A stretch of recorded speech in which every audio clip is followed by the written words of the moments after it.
Congratulations on making a year in office. Can we just start off by just maybe going through some of what you would say is your best achievements in this first year? Yeah, it has been a very busy year. I think it's been a year that I would certainly think has been characterised by global uncertainty. Obviously we've had all of the turmoil of tariffs and being applied and disapplied, and the challenges that then has caused for businesses and for the broader economy more generally.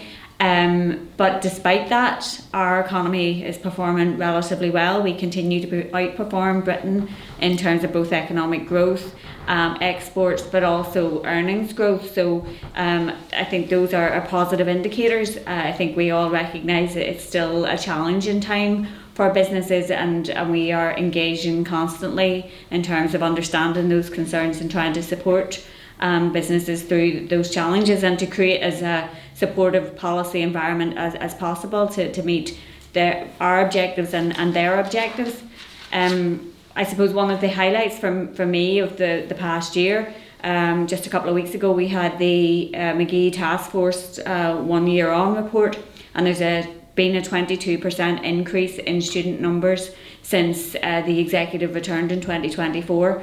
Obviously it's a programme for government and New Decade, New Approach commitment, but since we have come into office, both Conor and myself, there has been more investment made in Magee than there was in the previous decade. So that has now paid dividends. There's a lot of work still to do there in terms of meeting that 10,000 student number target, but we are working with all of the relevant partners to make that happen. You've talked in glowing terms of where our economy stands at the minute relative to Britain, and yes, you did say there's more work to do, but businesses on the ground aren't seeing that at the minute. At the NI Chambers, their quarterly economic survey the other day, businesses were saying that the official data says one thing, but the actual feeling on the ground is completely different.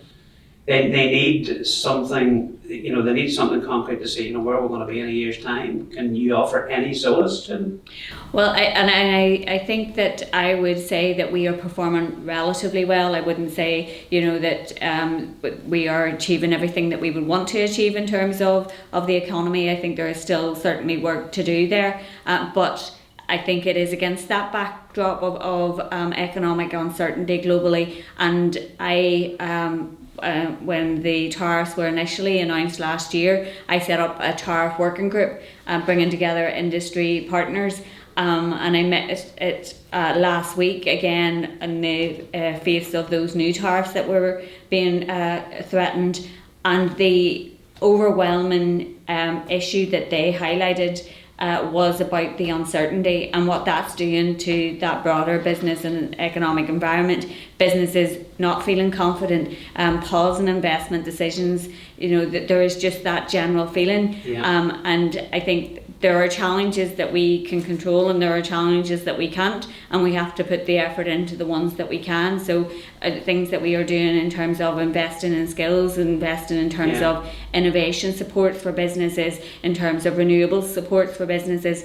Just yesterday I was out with a business in Dungannon that is the beneficiary of a shared island capital grant. Really ambitious, forward-thinking business doing world-leading stuff in relation to renewables. And we have those types of businesses right across our region doing really good things. So I think there are lots of challenges, and we have to try and support businesses as best we can to navigate what we can help them navigate. We touched briefly on maybe regional balance, Minister.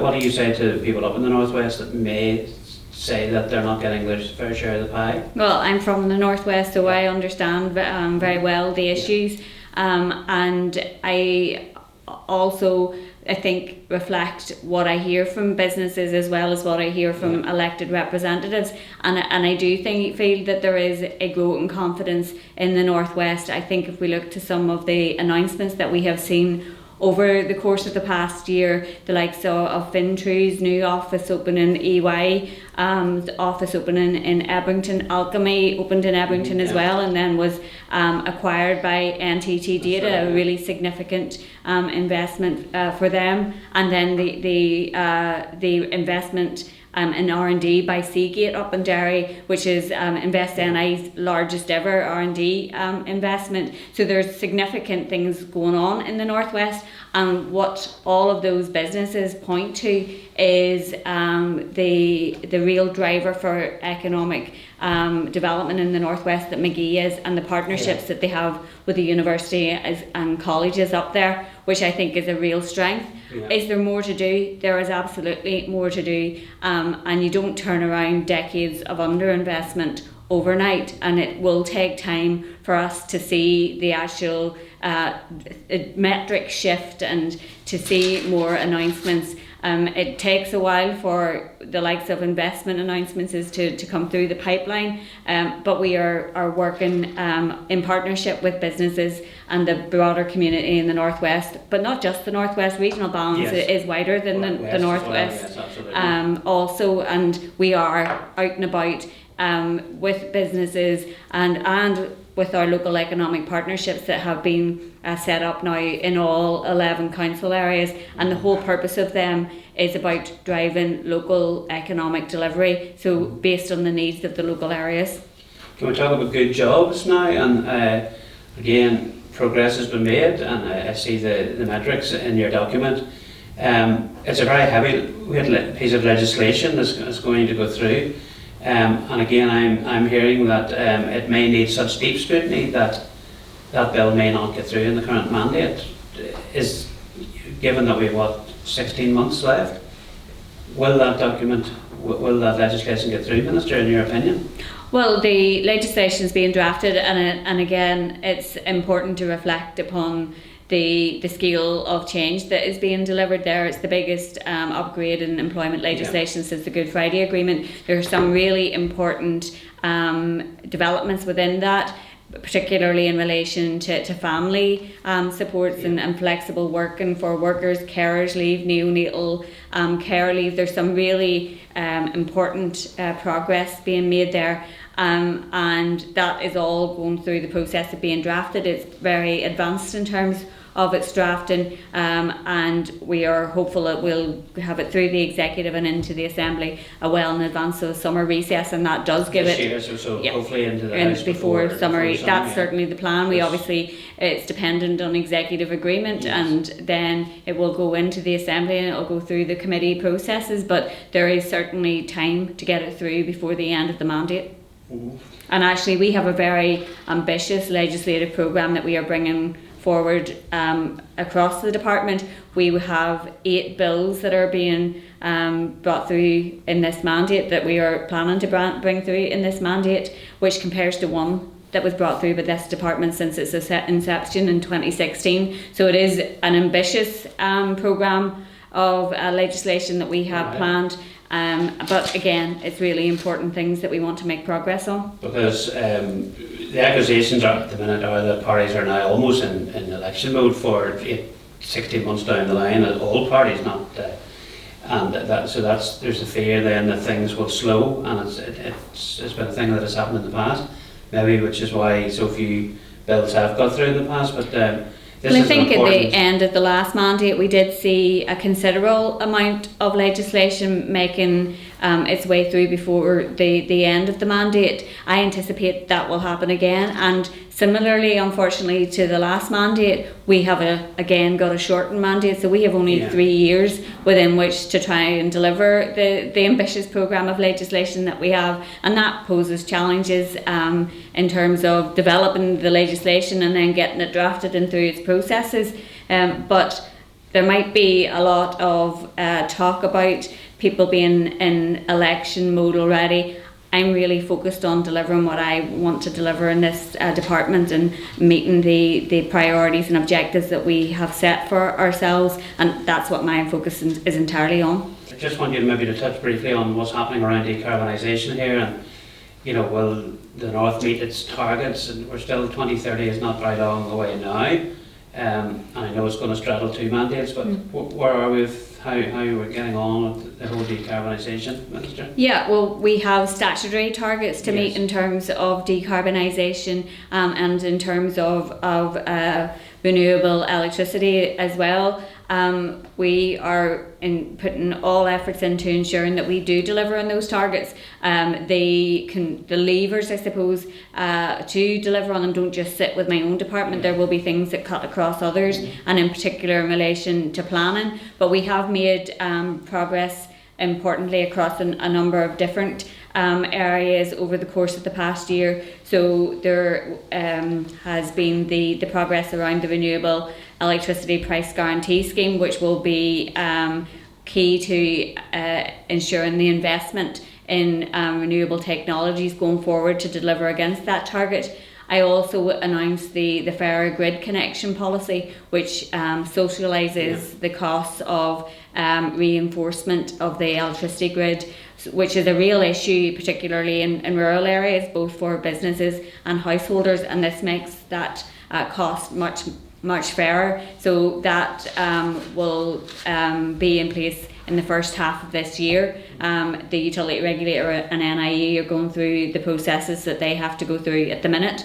That is another key driver in terms of the grid development. And then alongside that, NIE themselves are investing considerably in the grid. Also, again, all of these things in parallel will be really important in terms of meeting our targets. And we also have a lot of other policy development going on in the energy space within the department around things like hydrogen, biomethane, offshore installations. So there's, I guess, a lot of development work required in relation to energy that over the next few years will really pay off. Yeah. I suppose if we're talking about utilities, that we could touch on NI water then, and that's another big issue, the wastewater infrastructure. And again, I know it cuts across other departments as well as your own minister, but it continues to be a bone of contention that builders can't build houses because they can't flush the toilets or empty the wastewater. Water charging, I'm not going to ask you about water charging because it's not going to happen, certainly in the current mandate. How can we solve the water problem? Well, and it's an issue that is raised both in the context of housing but also in the context of economic development. And so it's one that I've had conversations with my colleague, the Infrastructure Minister, Liz Kimmins, around. We very recently, myself and Liz, met with NI Water around some kind of more innovative solutions to addressing some of the challenges and to working alongside businesses to address some of the challenges. So that's something that we are putting a particular focus on. I think we all recognise there has to be more capital investment in wastewater infrastructure in general. That's really difficult in the context of the financial constraints that we face, but everybody around the executive table is supportive and committed to investing in wastewater infrastructure and ensuring that happens. But alongside that, we do need to be looking at these more innovative solutions and how we can work along with businesses, along with NI Water and Invest NI, to try and find solutions that are going to yield benefits in the kind of more immediate term as well. I mean, there has been a couple of papers, CEF I think, and NI Chamber come up with a document quite recently that £1.25 a week per household would solve the water problem. They had come up with a figure after a very in-depth look at the system that was £65 a year for the regular household. It would be a tax, but it would be them saying, we'll do this. It's not a political party imposing water charges, because none of the political parties want to do that. So there are solutions out there. It just needs someone to push those solutions, and it would be means tested to a degree as well. So some of the poorer households will pay less than £1 a week towards water. And I think there's a conversation that people have about revenue raising, and it is important. I also think that there's a conversation about utilities remaining in public ownership, and we have seen the disaster of the privatisation of water in England, and the impact that has in terms of actual water supply. That's not something that we want to repeat here, but we do need to see that investment in our wastewater infrastructure, and that's what we're trying to do through the executive, and what the Infrastructure Minister is trying to do, looking at other solutions as well that don't involve going down the pathway of privatisation and of water, of of charges. I think that's the right approach that the infrastructure minister is taking, and I am absolutely committed to working alongside her to try and find solutions as quickly as possible, particularly to unlock economic development right across the whole of the north. I'll touch briefly with you on sort of tourism stroke sport, and that's been a huge economic driver for many years. And last year, of course, we had the Open, we have the Fleadh next year, which will bring in, I've seen the economic predictions for that, and we have the Women's World Cup coming up as well. How important is that in your portfolio, the tourism part of it? It's probably the fun part of your portfolio. Well, we have put a real focus on tourism, both Conor and myself, since we have come in to the department. Conor was in post when the Tourism Vision and Action Plan was published, and he set up the Tourism Partnership Board. That's something that is really delivering, and tourism is really important from a regional perspective as well. Over 70% of jobs in tourism are outside the Greater Belfast area, and you're right, it is a really positive part of my portfolio, because you meet people who are really passionate about their own area, and they are delivering some really amazing product and experiences, and it is great to be able to support that, and to support that on a world stage as well. Recently we had the announcement of the brand expansion of the Ireland's Hidden Heartlands into Fermanagh, and that will be game changing for businesses in Fermanagh, and we are supporting that then with some additional marketing funding. But from an events tourism perspective, it is really important that the economic impact of the Open is huge. The economic impact of the Fleadh will also be huge, and I think it is something that we really need to lean into a bit more. So that's part of the plans through the Tourism Vision and Action Plan, and something that Tourism and I will be working on over coming months and into next year. Keir Starmer this week has been in China, and he's taken a lot of flack for it, but he said he wants to build relationships. It's the first time in 8 years. You were in China before Christmas. Can you tell me how that relationship building visit went for you, and what do we expect to get out of that? What can the North expect in terms potentially of economic benefits from your visit to China, and how did you find that visit? Yeah, so I think engaging internationally is really important. China's the second largest economy in the world, so I think there are opportunities that we can certainly gain from engaging. And when I was out there, I was out promoting links in terms of our further and higher education, in terms of trade, and also in terms of tourism. And there are significant opportunities across all of those areas. One of the things actually, and it was just I seen announced today, that we engaged when we were out there, was around our food and drink trade, and whisky is an area where we do quite well in terms of trade with China. And we had engaged around the whisky tariffs, and I see today that the announcement has been made that those tariffs have been halved. So I think that's a positive step for our businesses that do trade with China. I think there are opportunities to grow significantly our trade with China, and I certainly I think that the work that we do in terms of engaging is important in building the relationships that support that happening.